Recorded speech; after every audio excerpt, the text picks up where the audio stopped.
স্বাধীনতা দিৱসৰ তিৰংগ পতাকাৰ তলত থিয় হৈ আমি মিছন বসুন্ধৰাৰ তৃতীয় সংস্কৰণ আমি 2 অক্টোবৰৰ পৰা আৰম্ভ কৰাৰ সিদ্ধান্ত আজি আমি ঘোষণা কৰিছো। এই মিছন বসুন্ধৰাৰ সময়ত গুৱাহাটীৰ পাহাৰত বাস কৰা লোকসকলক মাটি যাতে আমি হস্তান্তৰ কৰিব পাৰো, সেয়েহে চৰকাৰলৈ দিবলগীয়া প্ৰিমিয়াম আমি নাটকীয়ভাৱে ড্ৰামাটিকেলি ৰিডিউস কৰাৰ বাবে হ্ৰাস কৰাৰ বাবে আমি সিদ্ধান্ত গ্ৰহণ কৰিছো। এটাই মাত্ৰ চৰ্ত থাকিব, গুৱাহাটীৰ মাটি সিয়েই পাব যি খিলঞ্জীয়া হ'ব, যি খিলঞ্জীয়া লোক তেওঁলোকেহে এই মাটিৰ অধিকাৰ পাব। ইয়াৰ লগে লগে আমাৰ অসমৰ চাহ বাগিচাসমূহৰ লাইনৰ মাটি যাতে আমি চাহ বাগিচাৰ শ্ৰমিকসকলক উভতাই পাব পাৰো, তাৰ বাবেও এটা দীৰ্ঘম্যাদী কামৰ আৰম্ভণি আমি এই বছৰৰ পৰা কৰিব বিচাৰিছো। শ্ৰদ্ধাৰ ৰাইজ, মিছন বসুন্ধৰাৰ সময়ত আমাৰ নামঘৰ, আমাৰ বিদ্যালয়, আমাৰ চৰকাৰৰ বিভিন্ন অনুষ্ঠানসমূহৰ মাটি যাতে চৰকাৰী হৈ নাথাকি নামঘৰৰ নামত, মন্দিৰৰ নামত, স্কুলৰ নামত, কলেজৰ নামত, বিদ্যালয়ৰ নামত আবণ্টিত হ'ব পাৰে, তাৰ বাবেও আমি বিশেষ ব্যৱস্থা গ্ৰহণ কৰিম।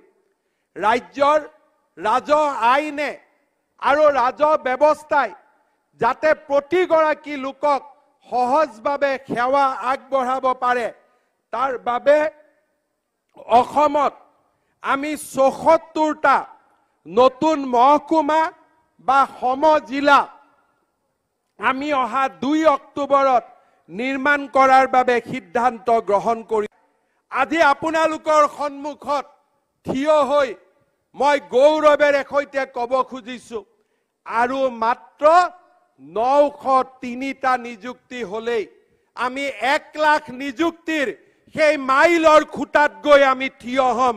এখন গৌৰৱী অসমৰ আজি আমি পৰিচয় ভাৰতবৰ্ষত নিৰ্মাণ কৰিম।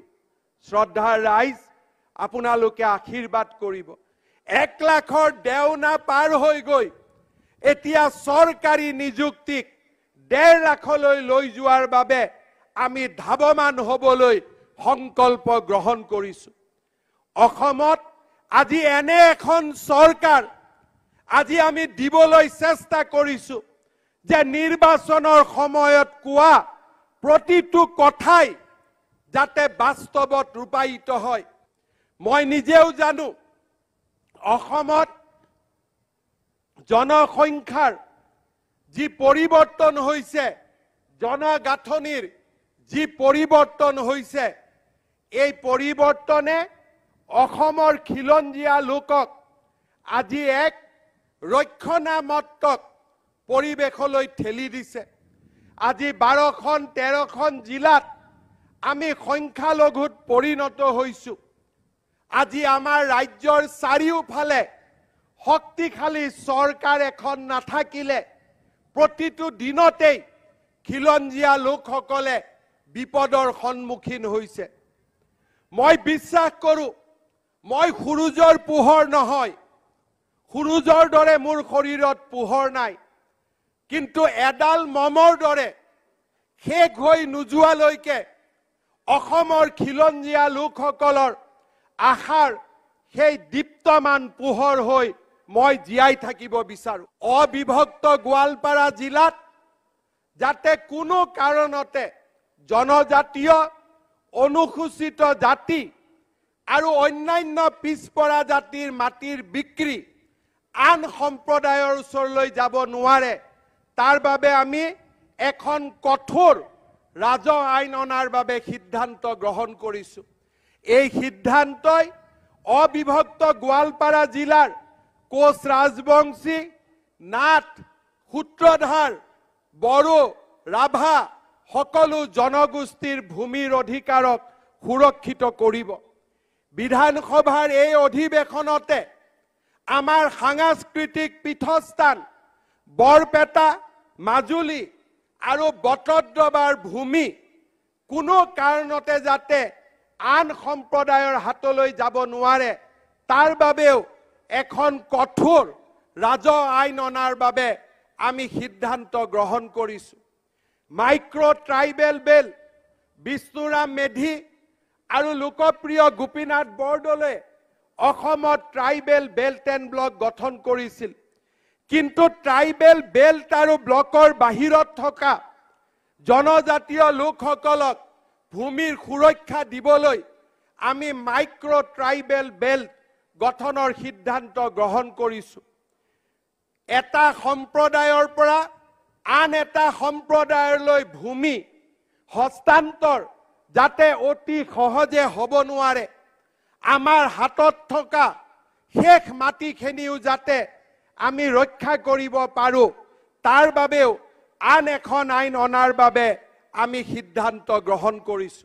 ৰাইজ, আমি অসমৰ জৈৱ বৈচিত্ৰ্য ৰক্ষাৰ বাবে আমি এক বিশেষ কামত লিপ্ত হৈছো। যোৱা 3টা বছৰত 167 স্কুৱেৰ কিলোমিটাৰ ভূমি আমি এক বিশেষ সম্প্ৰদায়ৰ ৰাইজৰ পৰা উদ্ধাৰ কৰি অসমৰ বনভূমিক আৰু অধিক খৰস্ৰোতা কৰিবৰ বাবে আমি সফল হৈছো। 167 স্কুৱেৰ কিলোমিটাৰ মানে চণ্ডীগড়তকৈও ডাঙৰ এনে বিশাল ভূমি গৰুখুটিৰ পৰা যি যাত্ৰা আমি আৰম্ভ কৰিছিলো, কাজিৰঙাৰ পৰা এই সমগ্ৰ সময়ছোৱাত লামডিঙলৈকে বটদ্ৰৱালৈকে 167 স্কুৱেৰ কিলোমিটাৰ যি বনভূমি এটা বিশেষ সম্প্ৰদায়ৰ লোকে দখল কৰি আছিল, তাক আমি উচ্ছেদ কৰি বন বিভাগলৈ হস্তান্তৰ কৰিবলৈ আমি সক্ষম হৈছিলো। আজি এই স্বাধীনতাৰ তিৰংগ পতাকাৰ তলত থিয় হৈ অসমৰ 7খন ৰাষ্ট্ৰীয় উদ্যান কাজিৰঙা, মানস, ডিব্ৰু-ছৈখোৱা, ওৰাং, ৰাইমনা, দিহিং পাটকাই আৰু নামেৰীৰ লগত অসমৰ 8খন ৰাষ্ট্ৰীয় উদ্যান হিচাপে BTADৰ চিকনাঝাৰক আমি ঘোষণা কৰিবলৈ পাই গৌৰৱ অনুভৱ কৰিছো। আমি এখন মমতাময়ী কৰুণাময়ী সমাজ অসমত নিৰ্মাণৰ বাবে আমি প্ৰচেষ্টা কৰিছো। শ্ৰদ্ধাৰ ৰাইজ, 9,22,000 লোকৰ বায়োমেট্ৰিক NRCৰ সময়ত বন্ধ হৈ পৰিছিল। মই প্ৰচেষ্টা চলাইছো যাতে অহা কিছু মাহৰ ভিতৰত এই NRCৰ বায়োমেট্ৰিকৰ ওপৰত থকা প্ৰতিবন্ধকতা আমি উঠাব পাৰো আৰু ৰাজ্যৰ জনসাধাৰণক আমি এটা সুৰক্ষিত জীৱনৰ ফালে আগবঢ়াই লৈ যাব পাৰো। শ্ৰদ্ধাৰ ৰাইজ, অসমৰ চৰকাৰী চাকৰি যাতে অসমৰ মাটি আৰু পানীৰ লগত সংযোজিত থকা লোকেহে যাতে লাভ কৰে, সেইবাবে অহা কেইটামান দিনত আমি ষ্টেট ডমিচাইল পলিচি আমি নিৰ্মাণ কৰাৰ বাবে সিদ্ধান্ত গ্ৰহণ কৰিছো। মাটি বাৰী আৰু সুৰক্ষাৰ ক্ষেত্ৰত আমাৰ চৰকাৰে যিবিলাক কাম হাতত লৈছে, সি অসম চুক্তিৰ 6ষ্ঠ অনুসূচিত যি সাংবিধানিক সুৰক্ষাৰ প্ৰতিশ্ৰুতি দিছিল, তাকো আমি অতিক্ৰম কৰি গৈ এক নতুন সুৰক্ষাৰ বাতাবৰণ সৃষ্টিৰ বাবে আজি আমি আগবাঢ়ি গৈছো। শ্ৰদ্ধাৰ ৰাইজ, বাল্য বিবাহ সমাপ্ত কৰিবলৈ এই স্বাধীনতাৰ তিৰংগ পতাকাৰ তলত অসমৰ মুখ্যমন্ত্ৰী দায়িত্ব গ্ৰহণ কৰিয়ে মই সংকল্প লৈছিলো। আজি মই নিশ্চিতভাৱে ক'ব পাৰো যে অসমত বাল্য বিবাহৰ সংখ্যা দ্ৰুত গতিত হ্ৰাস পাইছে। চলিত বৰ্ষৰ 31 মে পৰ্যন্ত 5,413টা গোচৰ বাল্য বিবাহৰ বিৰুদ্ধে আমি লিপিবদ্ধ কৰিছো আৰু বহুতো গোচৰত ন্যায়ালয়ৰ পৰা আমি শাস্তিৰ 26 চনৰ ভিতৰত অসমত আমি বাল্য বিবাহ আমি সম্পূৰ্ণভাৱে নিৰ্মূল কৰিম সেই প্ৰতিশ্ৰুতি মই আকৌ এবাৰ পুনৰ দোহাৰিছো। শ্ৰদ্ধাৰ ৰাইজ, পুলিচৰ ব্যৱস্থাৰ লগে লগে বাল্য বিবাহ ৰোধ কৰাৰ ক্ষেত্ৰত শিক্ষা এক অমোঘ অস্ত্ৰ। মুখ্যমন্ত্ৰীৰ নিযুত মইনা আঁচনিয়ে 10 লাখ ছাত্ৰীক তেওঁলোকৰ যাতে শিক্ষা স্নাতকোত্তৰ মহল পৰ্যন্ত নিৰন্তৰভাৱে চলাই যাব পাৰে তাৰ বাবে এক বিশিষ্ট ভূমিকা পালন কৰিব। অহা 10 অক্টোবৰৰ আশে-পাশে এই নিযুত মইনা আঁচনিখনে অসমৰ উচ্চতৰ মাধ্যমিক প্ৰথম বৰ্ষ, স্নাতক প্ৰথম বৰ্ষ আৰু স্নাতকোত্তৰ প্ৰথম বৰ্ষৰ ছাত্ৰীসকলক সামৰি আত্মপ্ৰকাশ কৰিব। শ্ৰদ্ধাৰ ৰাইজ, অহা এবছৰৰ ভিতৰত অসমত আকৌ 20 লাখ লোকলৈ পৰিয়াল পৰিচয় পত্ৰ বা ৰেচন কাৰ্ড প্ৰদানৰ দিশতো আমি আগবাঢ়ি যাবলৈ সিদ্ধান্ত গ্ৰহণ কৰিছো। শ্ৰদ্ধাৰ ৰাইজ, 1 লাখ নিযুক্তিৰ লগে লগে 1 লাখ যুৱকক উদ্যোগ সংস্থাপনৰ বাবে 2 লাখ টকাৰ আৰ্থিক সাহায্য আগবঢ়োৱাৰ মুখ্যমন্ত্ৰীৰ আত্মনিৰ্ভৰ অসম আঁচনিখনেও অহা অক্টোবৰ মাহত আত্মপ্ৰকাশ কৰিব। আয়ুষ্মান ভাৰতৰ জৰিয়তে আৰু মুখ্যমন্ত্ৰীৰ আয়ুষ্মান অসম আঁচনিৰ জৰিয়তে আমি অসমৰ 2,33 লাখ পৰিয়ালক বিনামূলীয়া স্বাস্থ্য সেৱা আগবঢ়াই দিবলৈ সক্ষম হৈছো। কেন্সাৰ চিকিৎসাৰ ক্ষেত্ৰত 17খনকৈ কেন্সাৰ চিকিৎসালয় নিৰ্মাণ কৰি আজি অসমে এক নতুন দিগন্তত ভৰি দিছে। 13খন মেডিকেল কলেজ স্থাপনৰ পিছত এই বছৰত গুৱাহাটীৰ 2য়খন medical college, Pragjyotishpur medical college আৰু 2025 চনত 3খন নতুন মেডিকেল কলেজ বঙাইগাঁও, সোণাৰী আৰু বিশ্বনাথত আত্মপ্ৰকাশ কৰিব। মই 3টামান কথা আপোনালোকলৈ আহ্বান জনাম। অসমৰ ভৱিষ্যত আমাৰ বাবে যথেষ্ট সুৰক্ষিত নহয়। অসমত হিন্দু জনগণ আৰু মুছলমান জনগণৰ মাজত যি ভাৰসাম্য আছিল, যি বেলেন্স আছিল, সি দ্ৰুত গতিত হ্ৰাস পাবলৈ আৰম্ভ কৰিছে। আজি চাওঁতে 2021 চনত অসমত মুছলমান জনসংখ্যা 41% বৃদ্ধি পাইছে। তাৰ বিপৰীতে হিন্দু জনসংখ্যা 57% হ্ৰাস পাব আৰু আনখিনি জনসংখ্যা খ্ৰীষ্টিয়ান আৰু আন ধৰ্মাৱলম্বী লোকৰ মাজত বিতৰণ হ'ব। অৰ্থাৎ 60-65%ৰ পৰা আমি ধীৰে ধীৰে আমি লাহে লাহে আমি 50ৰ গতিলৈ আহিবলৈ আৰম্ভ কৰিছো। এনে এক দুৰ্যোগৰ মুহূৰ্তত আমি সাহসেৰে অসমৰ জনগাঁথনিৰ ভাৰসাম্য উভতাই আনিবলৈ চেষ্টা কৰিব লাগিব। মহাপুৰুষ শ্ৰীমন্ত শংকৰদেৱে যি আমাক নৱবৈষ্ণৱ ধৰ্মৰ মুকুতামালা দি থৈ গৈছিল, তাক ৰক্ষা কৰাৰ দায়িত্ব চৰকাৰতকৈও অসমৰ জনসাধাৰণৰ আটাইতকৈ বেছি। মই আহ্বান জনাম, অসমৰ প্ৰতিগৰাকী লোকেই যি ধৰণে আৰ্থিক সম্বল থাকে সেই ধৰণে অসমৰ সত্ৰসমূহলৈ উদাৰ সহায় আৰু উদাৰ সাহায্য আগবঢ়াবলৈ। কাৰণ অসমৰ সত্ৰসমূহতে অসমৰ সাংস্কৃতিক জীৱনৰ আত্মা লুকাই আছে। সত্ৰীয়া সংস্কৃতি অমৃত বৃক্ষ আন্দোলনক সমালোচনাৰ পৰিৱৰ্তে প্ৰতিজন ব্যক্তিয়ে নিজৰ ঘৰত প্ৰতি বছৰে 10 জোপিকৈ গছ পালন কৰক। চৰকাৰৰ আন্দোলন হ'ব নালাগে।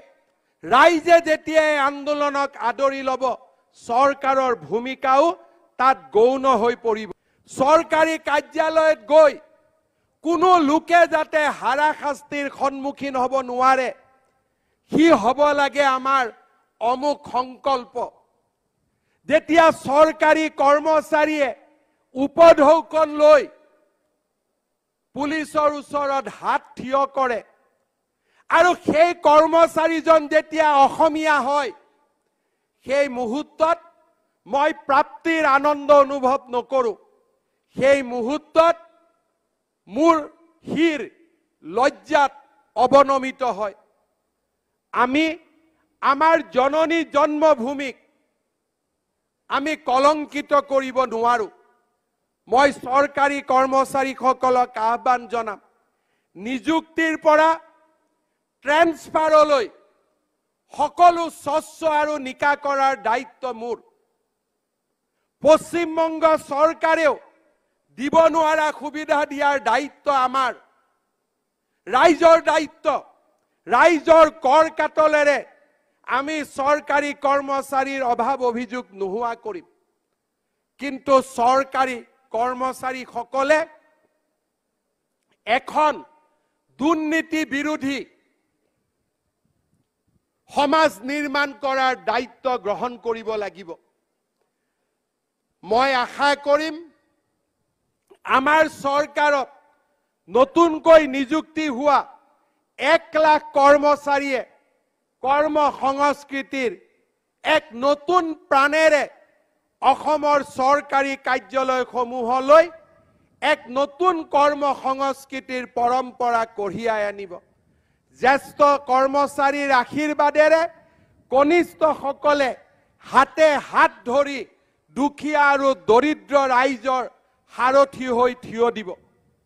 আজিৰ দিনটোত মই ঘোষণা কৰিছোঁ যে অহা 2 অক্টোবৰ তাৰিখে আমি ৰাইট টু পাব্লিক সাৰ্ভিস, চৰকাৰী সেৱাৰ অধিকাৰ, এই আয়োগখনক আমি আনুষ্ঠানিকভাৱে আৰম্ভ কৰিম। যিসকল ৰাইজৰ কাম চৰকাৰী কাৰ্যালয়ত নহ'ব, তেওঁলোকে ৰাইট টু পাব্লিক সাৰ্ভিস কমিশনক উজৰ আপত্তি দিব পাৰিব আৰু তেওঁলোকৰ উজৰ আপত্তি সত্য প্ৰমাণিত হ'লে চৰকাৰী কৰ্মচাৰীসকলক আমি জৰিমনা বিহাৰ ব্যৱস্থাও এই আইনত আমি ধৰি ৰাখিছোঁ। মই ভাবোঁ যে 2 অক্টোবৰত right to public service commission কাৰ্যক্ষম হৈ যোৱাৰ লগে লগে অসমত কৰ্ম সংস্কৃতি